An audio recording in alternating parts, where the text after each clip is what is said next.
నమస్తే అండి. మటన్ అంటే ఇష్టపడేవాళ్ళు తప్పకుండా రుచి చూడాల్సిన మటన్ ములక్కాడ కూర ఈ వీడియోలో చూద్దాం.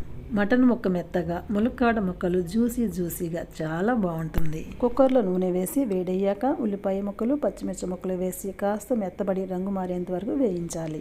1 టేబుల్ స్పూన్ అల్లం వెల్లుల్లి పేస్ట్ వేసి పచ్చివాసన పోయేంత వరకు వేయించి కొంచెం పుదీనా, కొత్తిమీర వేసి మటన్ కూడా వేసి మటన్లో నీరు ఇంకిపోయేంత వరకు వేయించాలి. 1/2 టీ స్పూన్ పసుపు, 2 టీ స్పూన్ల కారం, 1 టీ స్పూన్ ఉప్పు వేసి లో ఫ్లేమ్లో 2 నిమిషాల పాటు వేయించి మటన్ ఉడకటానికి సరిపడా నీళ్లు వేసుకోవాలి.